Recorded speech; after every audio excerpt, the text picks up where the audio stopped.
ভারত বনাম New Zealand final না হলে কে হবে চ্যাম্পিয়ন্স, ম্যাচ টাই হলে রয়েছে কোন নিয়ম, চলুন আমরা একটু বিস্তারিত জেনে নিই। 9 মার্চ ভারত বনাম নিউজিল্যান্ড আইসিসি চ্যাম্পিয়ন্স ট্রফির ফাইনাল। দুবাইতে হবে ফাইনাল। আইসিসি ইভেন্টের ফাইনাল কী নিয়ম থাকে তা নিয়ে কৌতূহল থাকে ফ্যানদের মধ্যে।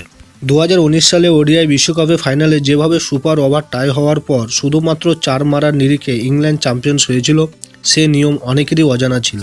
এবার আরও একটি আইসিসি ইভেন্টের ফাইনাল, চ্যাম্পিয়ন্স ট্রফির ফাইনাল যদি টাই হয় বা বৃষ্টির জন্য খেলা না হয় তাহলে কি হবে, খেলায় বৃষ্টি হলে কি নিয়ম রয়েছে, তুলে ধরা হলো এই প্রতিবেদন। রবিবার যদি বৃষ্টির কারণে ম্যাচ না হয় তাহলে সোমবার রিজার্ভ ডের ব্যবস্থা করা হয়েছে। আরও সোমবার যদি বৃষ্টির কারণে ম্যাচ না হয় তাহলে দুই দলকে যুগ্ম বিজয়ী ঘোষণা করা হবে, যেমনটা 2002 সালে হয়েছিল। আর ভারত বনাম নিউজিল্যান্ড ফাইনাল ম্যাচ যদি 50 ওভার খেলার পর টাই হয় তাহলে সুপার ওভার খেলা হবে, ফের টাই হলে ফের সুপার ওভার হবে, ততক্ষণ চলবে যতক্ষণ না ম্যাচের ফলাফল বের হবে। আর হ্যাঁ, আপনারা যদি এই চ্যানেলে নতুন হয়ে থাকেন তাহলে লাইক, শেয়ার অ্যান্ড সাবস্ক্রাইব করে দিন।